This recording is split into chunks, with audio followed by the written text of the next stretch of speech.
Hey guys, this is John, and I'm playing Machine Gun in the 3-minute pool on ICC. First game of the session, and we get a tough opponent right off the bat. I'm going to play the Queen D8 Scandinavian. I'm trying to work on my speed in this session for a reason I will mention in a second. Let's play A6 here, and knight E5. I mentioned this in my most recent video, in fact. I'm going to do something a little weird. I'm going to play C5, looking to take control over the D4 square. So bishop D6, looking to castle. I'd like to prepare knight c6. That's the way I'm going to challenge this knight on the e5 square. Machine Gun, as you can tell, is a very quick player. He's kind of a specialist in these shorter time controls, so I got to stay on guard. Okay, now maybe I can play b6 and bishop b7 and take aim against that g2 square. I'm liking that plan. Let's go here. He puts the knight on g5. I have a feeling he's going to try to reroute this piece. So b6 all the same. Yeah, I don't see any major threat white has yet. Maybe f5 is a move I should pay some heed to. But let's go ahead and do this. No time to calculate it. If f5 now, I'm going to play h3. Try to kick his knight back. I'm trusting in the solidity of my f7 and e6 pawns. Let's do this now. Maybe b5. Maybe I should go for b5, assuming this knight drops back to h3. I don't think he has good cause to play much else. Maybe queen h4 if he wants to get really aggressive, but nope, he drops back. Okay, so that's a good development for me. Yeah, let's play b5. Try to seize the initiative on this wing. I'm even thinking about continuing with c4 to try to block this bishop out of the game. c4 seems logical, so let's continue with that. So this guy's out of commission for the moment. I can take and saddle him with a bad pawn on d3. I think I like the look of that, so I'm going to do it. Can't take with a rook. He gets mated on g2 if he does that. Let's just grab here. We'll take this a4 pawn. Maybe queen b6 check and take on b2 if I'm feeling exceptionally greedy. Knight d5. Yeah, knight d5 seems all right. Let's do it. Got to watch a white piece coming to g3 combined with that bishop, so I think I'd like to eliminate this piece if I could. f6 now is consistent. I'm doing all right on the clock. This is good. Bishop c5 also consistent. Yeah, let's force the trade. He does get to tuck his king away after this, and e6 is weak, but I think that's an okay price to pay. I'm tempted just to give this pawn up, honestly. It's sort of a liability at the moment, but it's probably worth defending. Let's go here. Look at this f4 pawn. King h8 would be a helpful move to get in. Just tuck the king away. Maybe king h7.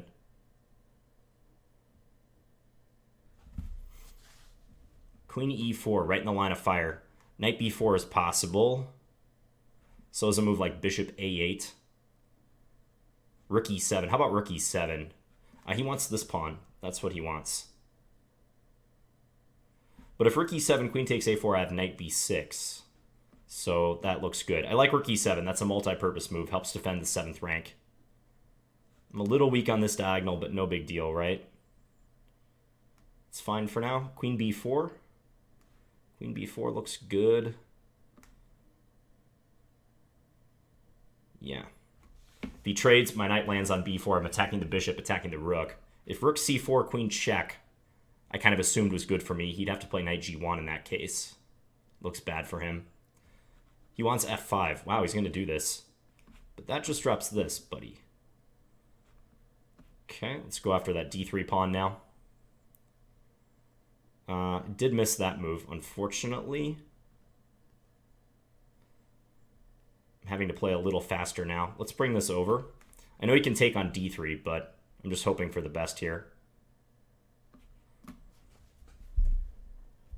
Okay, so I'm going to try to win b2. Let's go down and take that, push this pawn. He might be banking on his e-pawn to try to give him something. That was sloppy what just happened there. I did not like that. Now e7 is coming, isn't it? Yeah, pawn e7. What can I do about that? Not much. I guess I got to go back here. Hmm. He's going to push the envelope. Okay. So now I got to push my pawn next move. Let's go here. Let's just see what he has in mind against that. Bishop b5. Missed that move. Let's do this. Can't take on a4, fortunately. Can play bishop c6, though. Bishop c6 might have been strong there. Now knight c7. Yeah, this is going to be winning for him.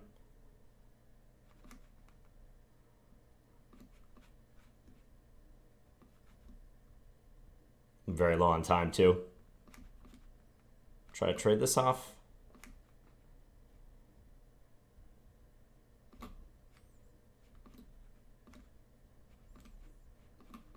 Yeah. Okay, well played by him in the time scramble. I almost certainly had a winning position and overlooked f5.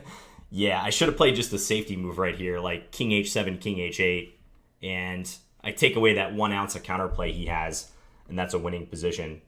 So, yeah, f5, knight takes d3. This got a little messy. Knight takes d3 even was probably asking for it. I should probably play king h7 or king h8 right here, too. Maybe even give up an exchange on e6 if he takes that pawn.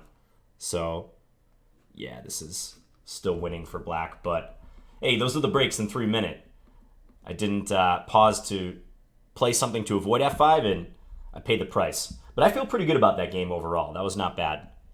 It was tough later on. I mean, this e-pawn was very, very annoying, even in this position.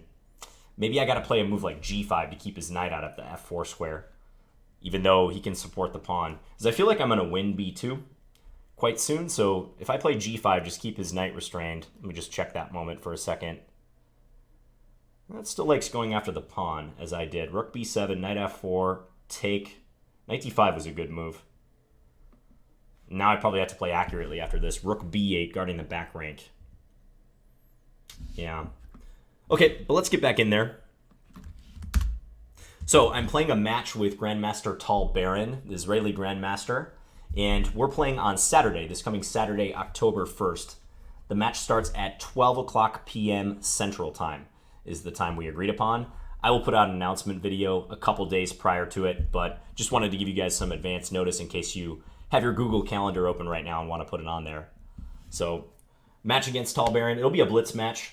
We decided on a time control of 3+2, 3 minutes with a 2-second increment, first to 5 points. So, that's pretty consistent with most of the dual commentary matches I've played. And it's been a while since I played a dual commentary, so this is why I got to get some practice in. I've been fairly inactive of late. So, looking for another game. Tal is a player I played before. I played him at the London Chess Classic in a game that we drew. And I know him to be a very theoretical player. He has a channel here on YouTube, of course. You can go check it out. But he's highly theoretical. He seems to know theory in almost every line, no matter how obscure it is.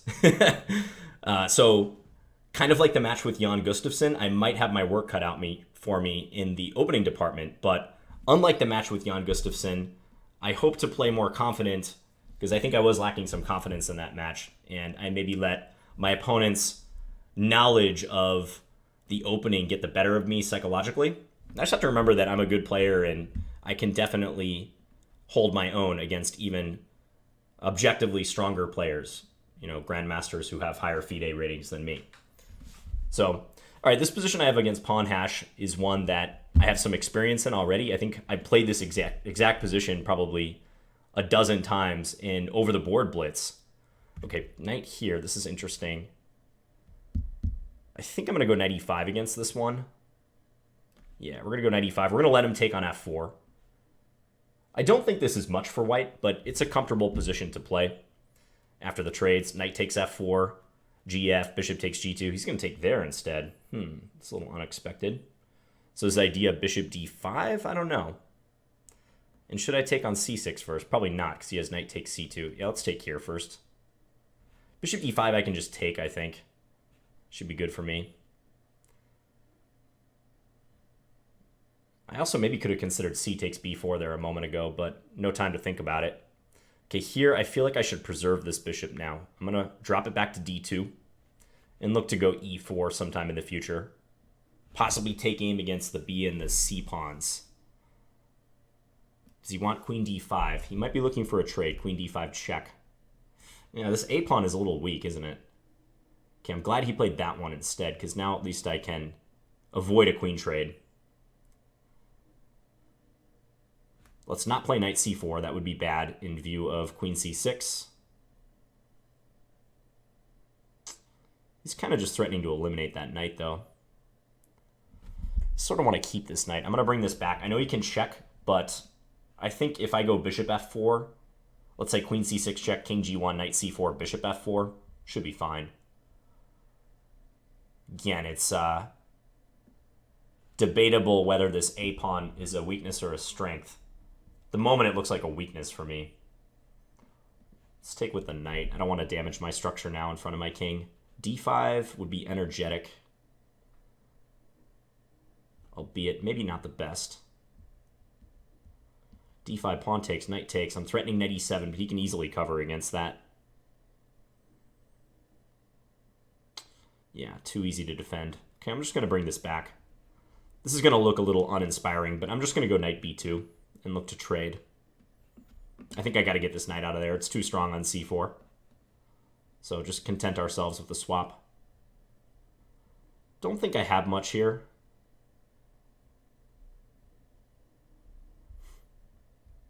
Just go e3 to start. Got to watch that time. The time is a big one.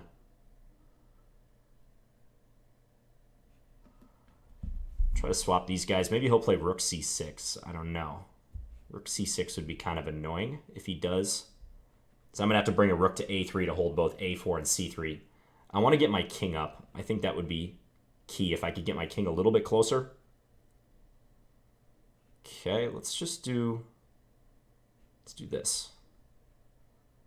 Perfectly happy with the trade if he wants to initiate one. Yeah, this is fine, because now I'm going to get rook c2 in, and I think I'm good. Look for the swap. And after the swap, he'll have to play rook d7. Hopefully my king can come rushing up. Very, very quick. Bring this guy right up the board. Possibly all the way in to the nether reaches of his position. Let's keep invading. Why not? And maybe king c8. Maybe I'm pushing my luck here.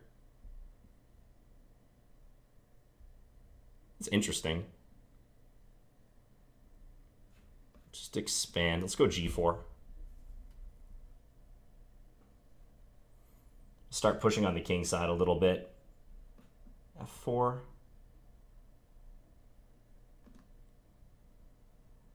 He can go back and attack this, can't he? Okay, now I'm going to switch back. I'm going to bring this out. Let's expand a little bit more. Not sure I want to play king c4 because he had rook c6 there. He didn't do it right there, but he could have thought about that. Check. Check is annoying.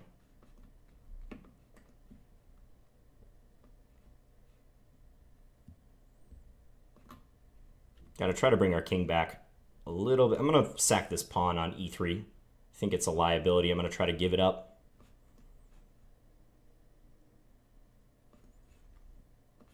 Go take that. Go win this guy. Take this. Ooh. Okay, and I'm hoping my f-pawn is fast enough. Oh boy. I think it is.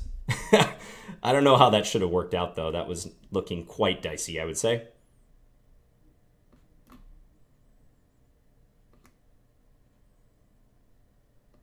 Let's just cut him off here. We'll go chase his king.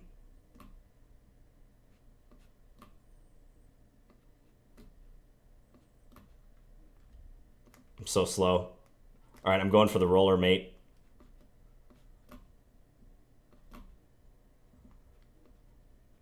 Oh, man.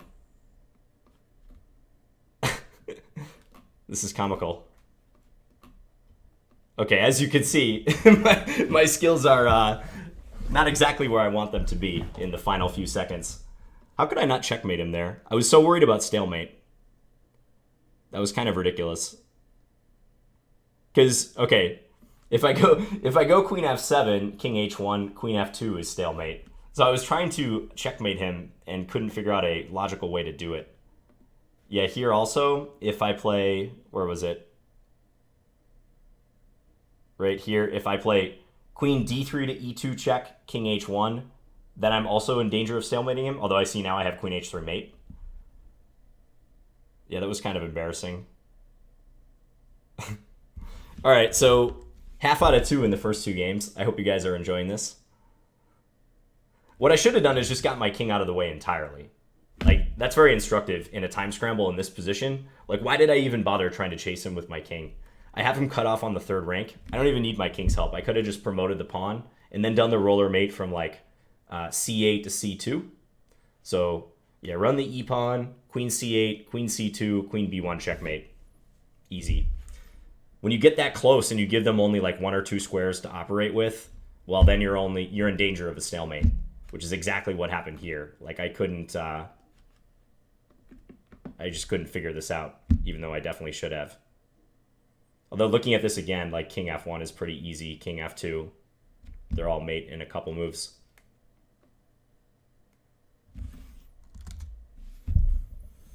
I did not have a good position after he got his rook active on the 4th rank, though. So when he played rook e4 check, I missed that move. That was not going well for me. Okay, Keshig is the next opponent. This is a grandmaster. Anton Shomoev. Yeah, this is a strong player, as you can tell by his rating. I think we've all been there before. What just happened to me in the last game. It's like you get this feeling in the pit of your stomach like you're going to stalemate the guy. Like, I just had a feeling I was going to stalemate him or lose on time. One of the two. Okay, so this is pretty standard thus far. How did I play this against? I think taking here is correct. Now b5 directly. Yeah, let's go b5 directly. Don't think taking on e6 is good for him, so we're going to go for this plan where you prepare c5. Not going to take on h2. I think that's a poison pawn in these setups. So I think playing for the c5 plan is a bit better. Yeah, let's do this. We'll see if he goes d5 or not, or if he just swaps the pawns. Nope, he's going to go there. Okay. So let's go c4. e5, close it up. Yeah, let's try that. So we give him this strong-looking pass pawn on d5. But I have a nice structure on the queen side. I can still bail out towards the king side if I like and try to attack him on this wing. So that might not be bad. Just play bishop c5 first, develop. Maybe d4 is a good square for my bishop in the future. Yeah, in fact, let's play bishop d4 directly. I'm just curious how he's going to deal with that piece. Looks irritating.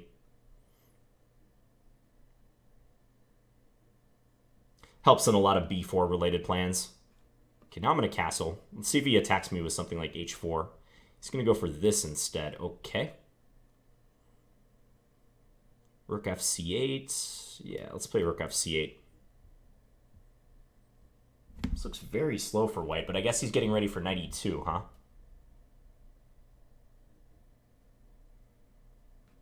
Okay, so probably knight e2 is on the way.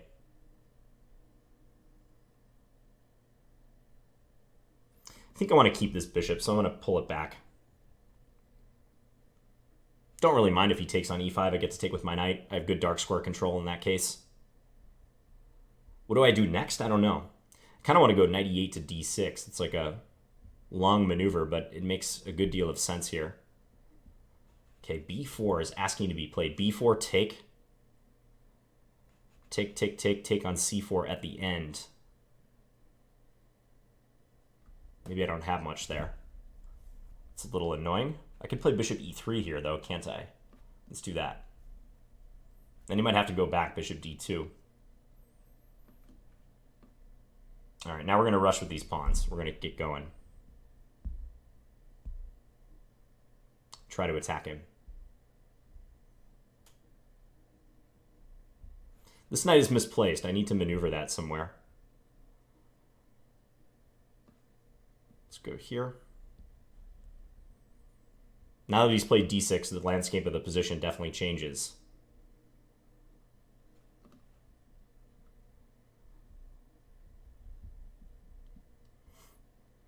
This should be a little hard for him to deal with. Probably queen c2 is almost forced here. I'm going to maneuver this. This might be time-consuming. I might not have time to do it, but we'll find out. If queen c2, I have rook c6, importantly, guarding the knight. Now I'm going to win e4. Okay, this is suddenly looking very, very good. Let's take this way with knight d2 in mind.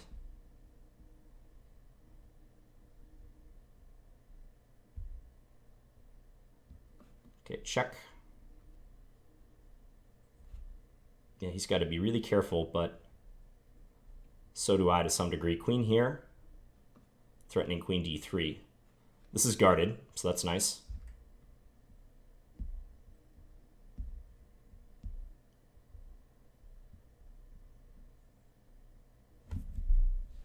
Queen back to e3 may be forced for him. Got to watch out for knight d4, don't I?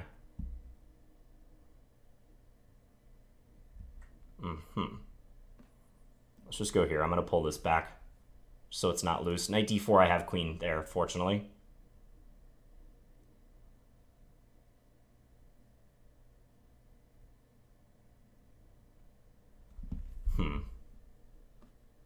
Not going to take that. b3 is now really weak for him. Looking for this. I maybe gave him a chance there for knight c6. Fortunately, he didn't see it. Now I think he might have to trade queens. Queen c6. But I can avoid the queen trade if I want. Queen a7. Whoa. That's a heck of a move. Don't think this should work out for him, but it's interesting. Okay, now I got knight d4 coming, and I'm on his rook. I could just take his bishop, actually. Knight takes f3 I had a second ago. Okay, but this should be enough material. I should be able to handle this one, despite my immense blundering I've been doing so far this session. Check. Cut off the king. Keep it simple. Now I am going to bring my king up. And checkmate him. All right, a little bit of redemption in that game. I'm happy with how I played that one. Yeah, I like this setup for black. I've had success in this line. And this is the plan. You try to create this pawn wave on the queen side, like b5, a6, c5. You definitely want to get in c5 sooner or later. The timing of the d takes c4 move can be important. So the only reason I'm taking here is to gain this tempo to play b5 and spur on my pawns on the queen side. And I know rook takes h2 is quite tempting, but if I'm going down this path where I'm playing b5 and pretty much destroying my queen side, I need to create some sort of safe haven for my king, and probably it's going to be the king side. So if I play rook takes h2, then I feel like white's going to get good compensation, and I'm less likely to go for that b5 plan. Not to mention there's some issues sometimes with the b pawn hanging. Like if I played rook takes h2, rook takes, queen takes b7 is possible. All right, let's get back in there. Kong Liang is the next opponent. Let's play e4 in this game. And we get a Scandi. Is he going to play knight f6? No. We're going to fight against our own line. Okay. I'm going to play a line that I think is a little irritating against the queen a5 variation. There's stronger stuff theoretically, but this is a really easy line to play. And it's kind of annoying, so I'm going to do it. So you don't put the pawn on d4 in this line. That's the whole point. Can I gambit this pawn? I kind of want to. I'm going to do it. Dare him to go take it on b2. He says no. Okay, so now he's going to put this knight here. That's probably smart thinking. Well, let's castle. And probably queen here. Let's develop this knight and see if he goes e5. He might play that. I think I'm just going to take it and then play knight e4. Black has this pawn on d4, but so what? It's not that big of a deal. If he takes, I take with my queen. This position's probably acceptable to black, though. It's hard to get an advantage against the Scandinavian, right? It's that good of an opening. f5. Aggressive. Okay. Let's come back here. I think I'm okay with a swap of the dark square bishops. Should I be, though? All right. It's 3 minute. Can't really concern ourselves with small decisions. I'm a little worried about the e3 square. That square does become weak. Let's see if we can dispute the file, though. Black might have to watch their d4 pawn in some cases. Yeah, he's going to try to exploit that. That's interesting. Very interesting. I think I got to take it. Let's do that. We'll go here. So now rook e8 will be played. d4 maybe. d4, queen b4, though. Queen b4 is a tactic I got to watch out for. Okay, so let's go here first. I need to cover that square. And now if he plays e2, I think I'll go d4. We got to get rid of this invader, this e3 pawn invader. It's very important.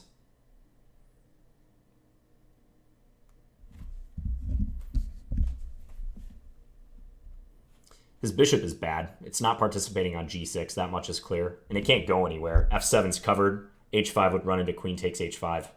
So he's pretty much operating with his queen and his rook alone. So I like my chances to win this pawn if I'm careful. d4 coming next. I'm a little bit loose, though, so I still got to watch some stuff. Okay, Could be good timing on that one for him. I'm going to take and then play f4 just to stop him from playing f4. Very important not to give that pawn any more support. Let's go here. So he can pump that pawn into e2.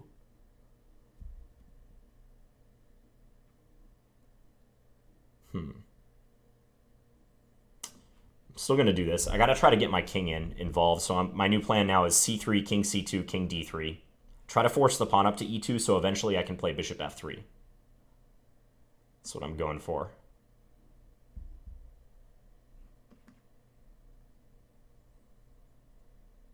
He's trying to restrict me on the queen side, but he might have bigger fish to fry if I get king up to d3.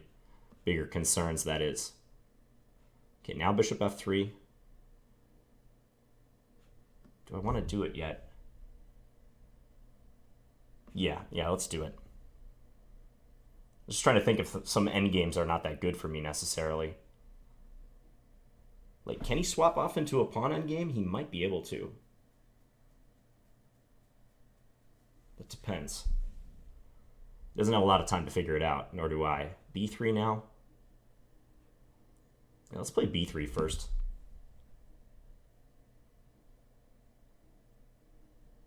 He's probably going to play rook b8. But I might just give him the a-pawn. Now he's going to go to the pawn endgame. Very interesting. Yeah, But I think he's losing all the same. Okay, let's lock up these pawns first, and then I'm going to go for c4. We're going to play this for a win. d5, d6 to get rid of this guy, and then go pick up his a-pawn. That's the plan. And he's probably going to play king c6 followed by king d5, if I had to guess. He's going to cut inwards. Maybe he could have played king c4 there. This, I think, will lose. He's a little slow. Let's take that, I guess. Take that. Yeah, so we do get to queen in time to get our queen back to g2. That was a very interesting endgame. The setup to it. I had the sneaking suspicion he might be willing to go into the pawn endgame. He is a pawn down, but my pawns are doubled here, and also this c3 pawn is backward. So in this position, he is out-tempoing me, meaning he has more constructive waiting moves with his pawns to make. So g6, I have no pawn moves I can make that don't lose a pawn. And if I move my king, he might even come into c4. But fortunately, I have c4 check, so just offload this weak pawn, take here. And my plan now is just to run my d-pawn. I don't care about the d-pawn at all. The only reason it exists is to draw his king away from the c-pawn, as happened in the game. And then we pick up his c-pawn, and we're closer to the a-pawn. I think that's why this endgame is a win for white. Let's just double check with the engine. Probably his best bet after rook takes e2 was rook b8, I'm guessing. Yeah, rook b8. And try to play the rook into b3. I was going to play rook e7 in that case. But it appears so after this. This is a winning evaluation for white. Maybe I didn't even need to play h4. I just played that instinctually to try to control the g5 square, cut down on some of his counterplay. But yeah, this is a win. All right, so we took down our favorite opening. Always a little sad. I'm going to shed a little tear for your Kong Liang, carrying the Scandi banner like a good soldier. Let's play one or two more games. My rating has recovered a little bit, especially thanks to that victory over the GM. But we'll get in a couple more. So you'll notice I'm actually playing a slightly faster time control than the one I'm playing against Tall Baron. This is 3 minute, no increment, and that match will be 3+2. And it's the same philosophy as, you know, in baseball, swinging a weighted bat or a bat with a weight on it prior to your actual at-bat. You know, if you make that comparison, in chess, we're trying to train with a slightly faster time control, so it seems like we have the luxury of a bit more time, that increment, when I actually play. That said, I'll probably play some 3+2 in the days leading up to the match. Might even record a video or something. And I'll probably play on Liang Chess, because the match will be taking place on Liang Chess. Anything else to note in this game? I do kind of like how he played it. There is something to be said for keeping this knight back on b8 against this d3 line. That way you can develop it to c6 and then get into d4. Okay, CDW is next. Opening with d3. It's usually a prelude to, yeah, like a King's Indian attack. Let's play bishop g4, just to see how he treats this. Probably not going to make much of a difference, especially if he goes knight f3, but you never know. Ooh, this is already a little weird. Wow, he must be a disciple of that one IM, that Russian IM who always gives me trouble in this line. Like, without fail. Queen e2 and then bishop e3, or yeah, knight back to f2. What's that guy's name? It's like a bunch of letters. No. What is his name? It'll come to me. But yeah, I have like an ongoing theoretical dispute with the guy who plays this system, who's an IM. And he always seems to get the better of me in this line. It's just like a ridiculous looking system, but it's actually not that easy to play against for black. I would not recommend you do this, but white has such flexibility with the pawns that black can have a hard time getting through, honestly. Okay, knight c3. I'm just going to send my knight into d4. Ooh, g5. I think I'm blundering a pawn. g5 kicked the knight away from the defense of this guy. Whoops. All right, well, now we got to improvise. Let's give him a choice. Does he want h6 or does he want d5 or both? He could play e takes d5, win a tempo on my knight, and then take on h6. That would be interesting. But at least now I get g3 as a square for my knight, maybe knight f4 in the future. He seems to be taking a lot of time.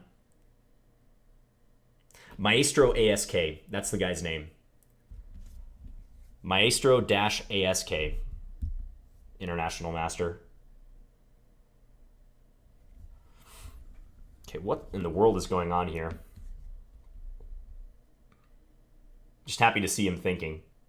I mean, 30 more seconds and he's playing a bullet game in what will probably be a complex position. I think I would play knight takes d5 if I were white.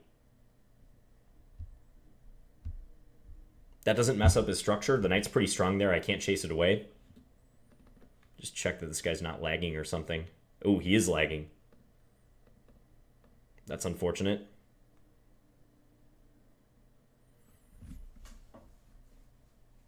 Yeah, I can't get a ping from him. My connection is good.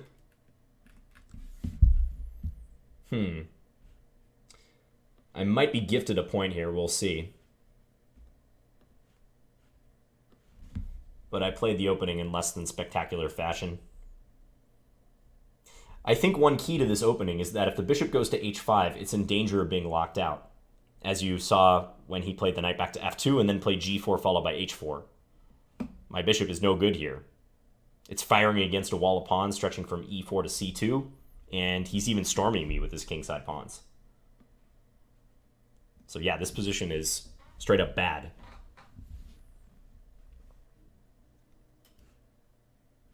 I think what I've usually done against Maestro ASK is, I think I put the bishop on f5 for the most part. Okay, so this player disconnected. Let's get back in there. So I'm going to play one more game.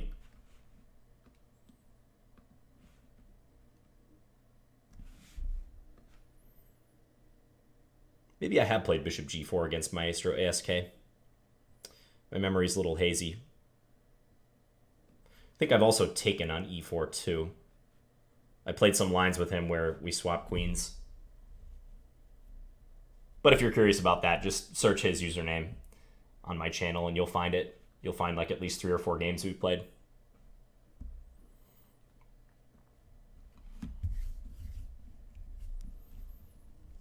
Hope everyone's had a good weekend. It is currently 11:15 p.m. on Sunday night. I'm stoked for the debate tomorrow. I'm definitely carving out some time to watch that.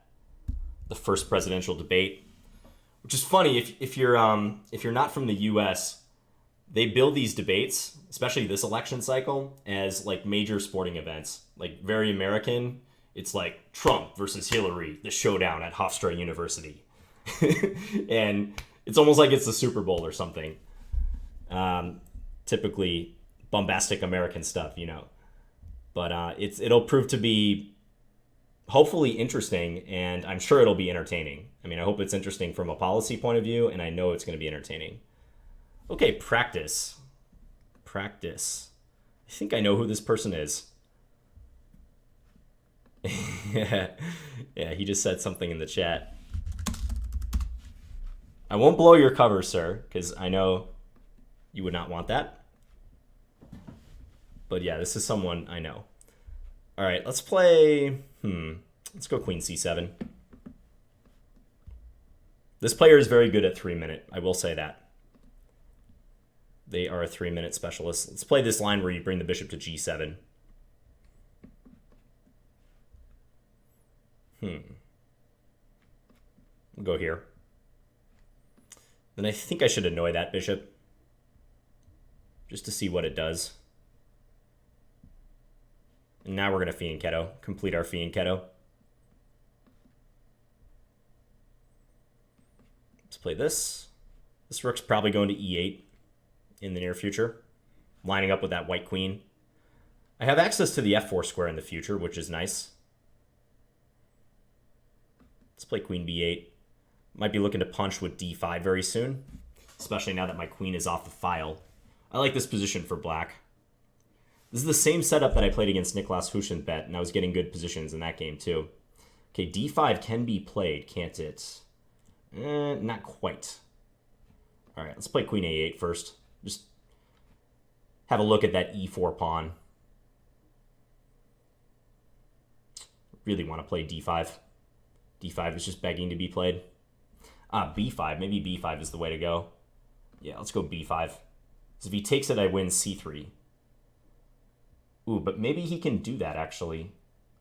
Take and then take a6. That's interesting. No. Okay, that wouldn't have worked for him, I don't think. That move I did not see. I might have to give up my dark square bishop. Because if here he can take...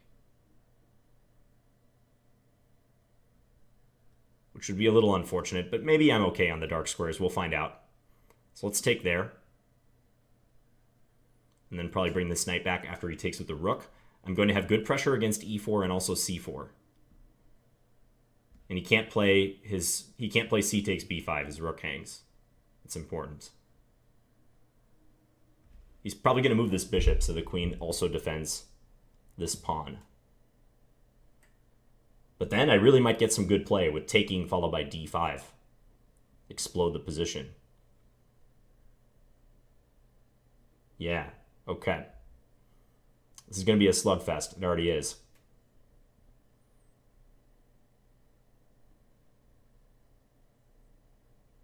c5.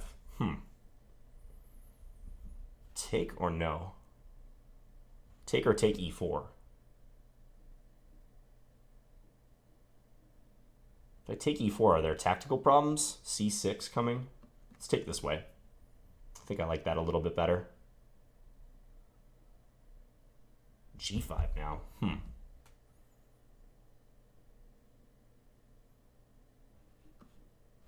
I lose my knight on d7 at the end. I see. I see you. Okay, let's go here. So our dark squares might be in trouble, but that's okay.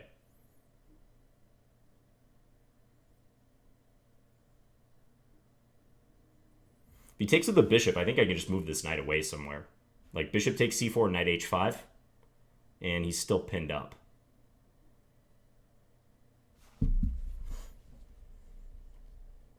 So I think he's got to take here, and then I'll take on d3, of course. Knight e5. Now, let's just take this. We'll keep it simple. We're going to be attacking e4 quite well. Got to watch those dark squares, though, right? Can't let ourselves fall victim to dark square pressure. Rook d8 or knight takes e4. I think I can do this, actually. Because I have bishop h1, which is a really nice move. Possibly coming up.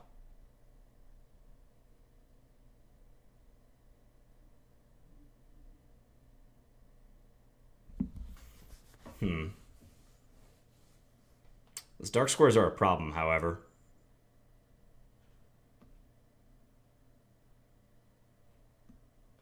Yikes.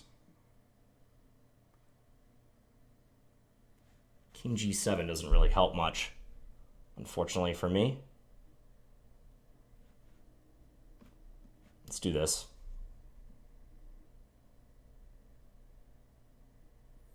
Just to stop the queen from ever coming in.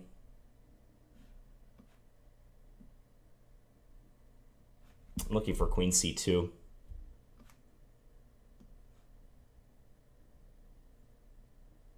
And hopefully a reorganization. Okay, black queen takes f7, definitely. Oh boy, queen c1. He has rook d8. Yeah. Can go here, though. It's a nice tactic by him. Can he make it in time? Probably not.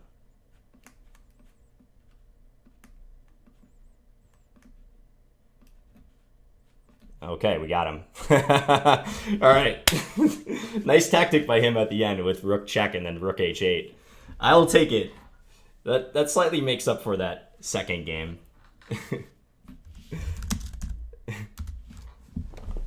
He just said a bad word in chat. Good thing I'm not showing the chat. Yeah, so I was up a couple pawns, but he organized some strong play on the dark squares. Anytime you have all your pieces on one color square, as in this position right here, you're weak on the other color complex, like no doubt about it. Even though white's down 2 pawns here, I got to be really careful because he can just, like that, he can whip up a dark square attack, as you saw. I mean, I might just be losing here. I would not doubt it. Bishop f5 is better than what I did. Okay. Oh, I played bishop f5. Never mind. Bishop f5. Yeah, I had to block queen takes f7, right? So that seems fine. He played a good move, bishop f6. And now, that is not actually a threat. If he gets another move and plays queen h6, that's how you evaluate whether something's a threat. If you just give your opponent a move, if you play like a null move, what are they going to do? If he plays queen h6, I can play queen takes f2 check, king h1, and bishop e4 mate. So that's why the engine advocates this queen e2 move, just kind of a slow move. But In time pressure, you don't really think about that. You just see a threat, especially one that like sets up a checkmate, and you say, okay, what am I going to do about that? So that's why I played queen c1. Oh, wow, and he could have just taken my queen. Queen takes, rook d8, king h7, rook h8, mate. He did this, which is also quite good. And even here, he can play queen takes c1, and I'm down an entire queen. And fortunately, I was able to wiggle out of this, even though my rook was hanging a couple times. Yeah. Okay. I like my position out of the opening. I feel like I was doing well round about here. Like this setup right in this position, I've got the double fianchetto going on. I have a flexible structure. I could have played d5 here, huh? d5, e takes d5, and then what? I didn't do that because after e takes d5, I thought he could play knight takes d5, but maybe there is something. The engine gives a line. I won't put it up here because I'm not in examine mode, but d5, e takes d5, e takes d5, knight takes d5, bishop takes d5, c takes d5, knight f4. Nice move. Knight f4. And my rook on e8 proves its worth because the bishop on e3 is pinned. I'm forking the queen and the light square bishop. The engine thinks black's doing fine there. Okay. Yeah, so let's tabulate the results for this session. Started off a little rough, but then I came charging back. I only lost that one game, that first game. So, yeah. 1 loss, 4 wins, 1 draw. I'll take it. All right, so as I said, I'll be putting up an announcement for that match with Tall Baron, which will take place on Saturday, October 1st at 12 o'clock p.m., noon Central Time. So mark it on your calendars. And hope you guys enjoyed this session. I will talk to you guys again soon. Bye.